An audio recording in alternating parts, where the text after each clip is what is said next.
swali linakuja, mimi nina kuku wangu, mimi ninafuga swala, mimi ninafuga sungura, naweza kumchinja katika siku kama hii? Tunakwambia naam, utachinja tu kwa ajili ya kufurahisha familia yako na kuweza kutia njonjo katika ile biriani yako, lakini haitohesabika kuwa ni katika ibada ya udhiya. Ni lazima wawe ni wanyama ambao kwamba tumewataja.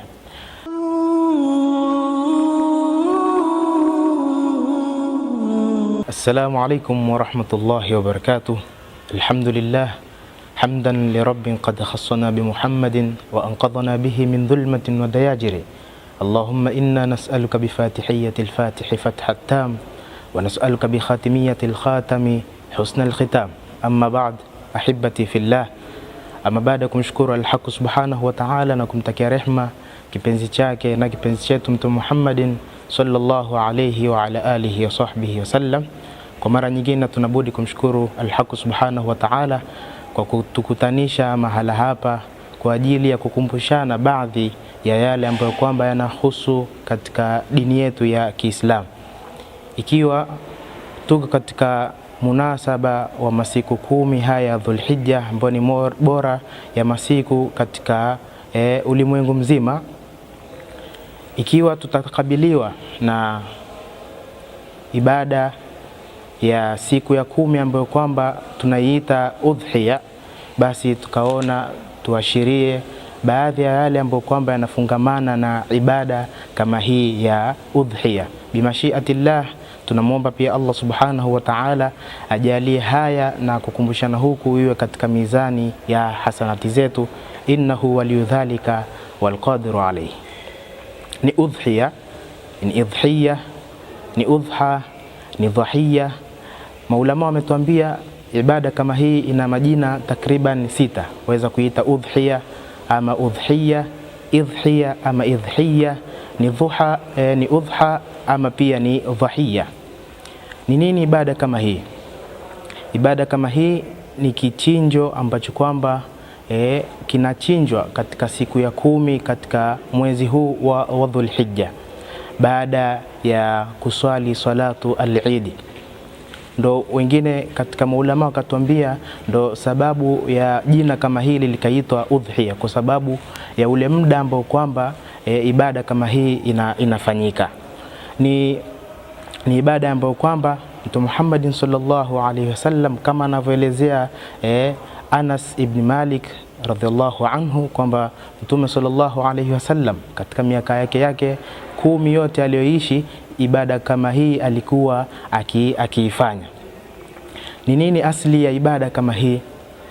Ndo tukirudi katika hadithi ya Zaid ibn Arqam, tunaona masahaba wa Mtume Muhammad sallallahu alaihi wasallam pia walimuuliza Rasulullah sallallahu alaihi wasallam, ma hadhihi al-adhahi, kwa nini ama ni nini hichi kichinjo? Rasulullah sallallahu alaihi wasallam akawajibu masahaba zake akamwambia, sunnatu abikum Ibrahim alaihi salam. Hii kichinjo ni sunna ya baba yenu Ibrahim alaihi salam. Masahaba wakamuuliza tena Rasulullah sallallahu alaihi wasallam, wama lana minha, sasa sisi tunapata faida gani na kichinjo kama hichi?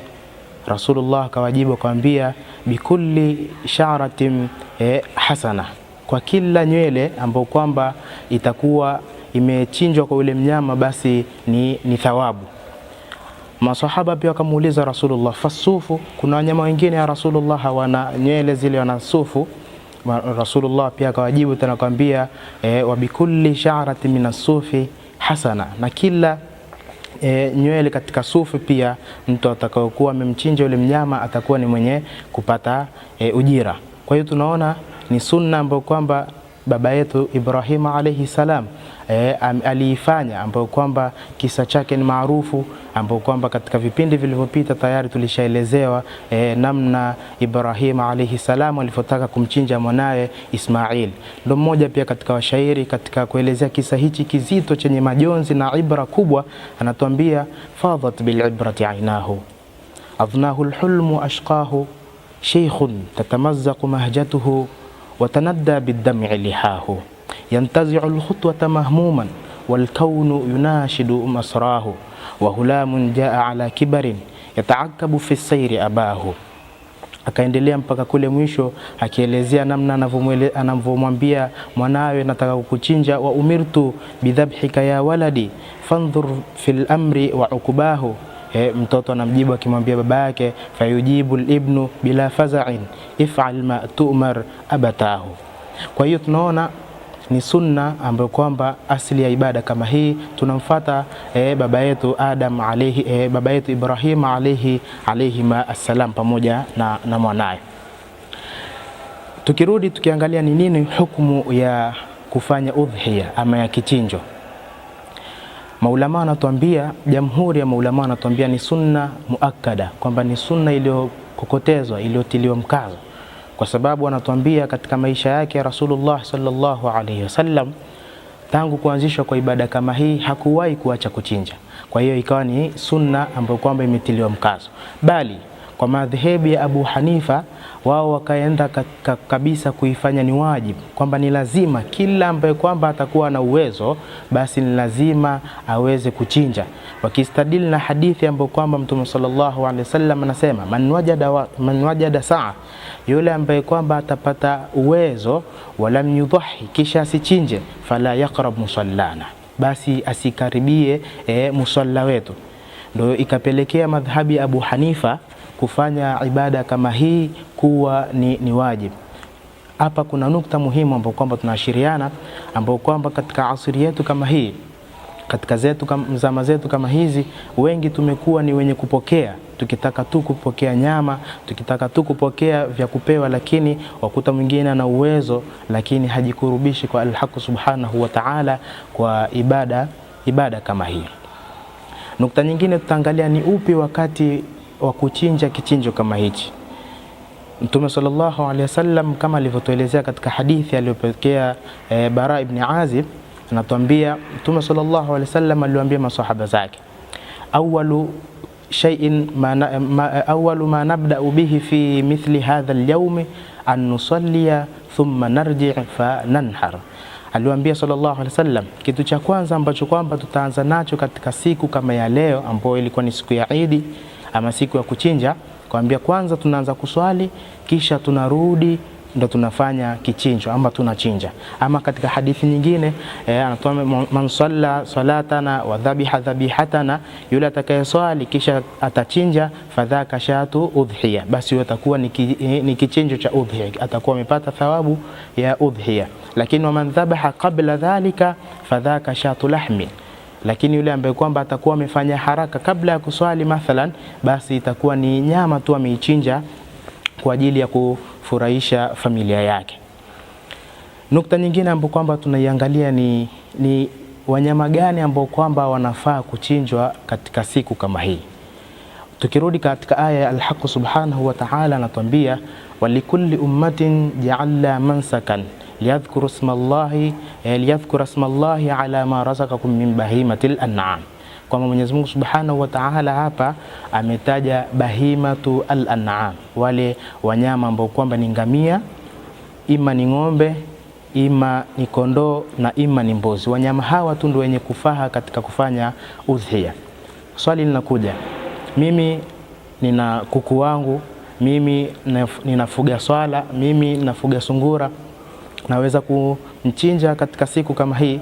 Tunakwambia naam, utachinja tu kwa ajili ya kufurahisha familia yako na kuweza kutia njonjo katika ile biriani yako, lakini haitohesabika kuwa ni katika ibada ya udhiya. Ni lazima wawe ni wanyama ambao kwamba tumewataja.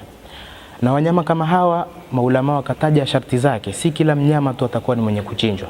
Kwanza wao wamefikia haddi ama kiwango cha miaka ambao kwamba imetajwa, ambao kwamba maulama wakataja ngamia awe amefikisha miaka 5, ng'ombe awe amefikisha miaka 2 na kuendelea. Katika kondoo awe katika madhehebu yetu akatuambia ni mwaka 1, lakini wengine wakasema hata miaka 6 atakuwa tayari ameshafikia. Lakini pia vile vile katika mbuzi wakatuambia awe na miaka 2, wengine wakasema pia hata ni mwaka 1. Hii ni katika upande wa miaka. Lakini sharti nyingine, wanyama kama wale wawe wameepukana na aibu yoyote, kama ilivyokuja katika hadithi kwamba mnyama albayinu auruha alajfa allati la au almaridhi allati albayinu maradhuha, na zile alizozitaja Mtume Muhammadin sallallahu alaihi wasallam kwamba mnyama yule asiwe amekondeana, asiwe ni amekatika mguu, yani zile aibu ambazo kwamba zitapelekea yule mnyama kukosa ile sifa ya udhiya. Nukta nyingine ambayo kwamba tutaashiria, je, watu wangapi wanaweza kushirikiana katika vichinjo kama hii? Wakatuambia maulama kwamba katika ngamia na ng'ombe waweza kushirikiana hata watu 7. Yani ngamia na ng'ombe wanaweza kukusanyika watu 7 wakanunua ngamia ama wakanunua ng'ombe wakashirikiana katika ibada kama hili. Lakini katika mbuzi na kondoo ni lazima anatosheleza kwa mtu mmoja tu. Kisha tukiangalia nukta nyingine ambayo kwamba pia ni ya muhimu, je, pale tunapochinja nia yetu inakuwa ni gani? Kwa sababu Rasulullah sallallahu alaihi wasallam kama alivyoelezea Anas radhiallahu anhu, dhaha Rasulullah sallallahu alaihi wasallam kabishaini amlahaini aqranaini. Rasulullah alichinja na yeye akachinja wanyama ambao kwamba wenye sifa, wamenona, wenye nyama, lakini pia vile vile wenye pembe, lakini pia vile vile ambaye waliochinja kwa mkono wake mwenyewe Rasulullah sallallahu alayhi wa ala alihi wa sahbihi wasallam. Kwa hiyo tunaona kwamba Rasulullah alichinja, lakini je, nia yake katika kuchinja ilikuwa nini? Akamwambia Mwenyezi Mungu Subhanahu wa Ta'ala, Allahumma hadha anni wa an ummati. Alichinja kwa ajili ya Mwenyezi Mungu Subhanahu wa Ta'ala, lakini pia vile vile hakutusahau Rasulullah sallallahu alaihi wasallam, mtume ambaye kwamba hajatuona, lakini akaonea umma wake, akajua kwamba kuna wale ambao kwamba watakuja katika umma wangu watakuwa hawana uwezo wa kuchinja, basi akatuchinjia mtume wetu Muhammad sallallahu alaihi wasallam, namna alivyokuwa na huruma, kama anavyoashiria Ahmad Shauq Kibeki, Amiru Shuara, wa idha rahimta fa anta ummun au abun hadhani fi dunya huma arhamau. Mtume sallallahu alaihi wasallam alikuwa na huruma isiyokuwa ya kawaida. Kwa hiyo hapa pia tunaondoka na pointi, mzazi wako ametangulia, waweza pia ukamchinjia. Ndugu zako wametangulia, una uwezo pia waweza ukamchinjia. Na tukisema kuchinjia mtu, ile nyama hufai kuila wewe, yafaa kuitoa yote, kwa sababu ile si ya kwako. Na tukirudi katika masala haya ya kuchinja, kwamba maulama wakatuashiria kwamba ile nyama utaigawa mafungu matatu. Ile nyama ambayo kwamba utaichinja, basi utaigawa mafungu matatu. Kwanza fungu lako ambalo kwamba utakula na familia, lakini utagawa fungu la pili ambalo kwamba utatoa sadaka, kisha na fungu la mwisho ambalo kwamba utagawia majirani na mfano kama huo. Kwa hiyo tutaweza tukasema kwamba ibada hii ya udhiya ni dhahiri ya ibada, lakini kuna siri ya ibada kama hii. Ni kana kwamba Mwenyezi Mungu Subhanahu wa Ta'ala anatuambia tupambane na zile nafsi zetu, tuichinje nafsi yetu kutokamana na hikdi na hasadi na maasi ambayo kwamba yanasababishwa na nafsi zetu. Allah anasema la yanala Allah luhumuha wala dimauha walakin yanaluhu taqwa minkum. Mwenyezi Mungu Subhanahu wa Ta'ala hazimfikii zile damu zetu wala nyama zetu, lakini kile anachokiangalia al-Haq Subhanahu wa Ta'ala ni at-taqwa kutoka katika mioyo yetu. Wassalamu alaikum wa rahmatullahi wa barakatuh.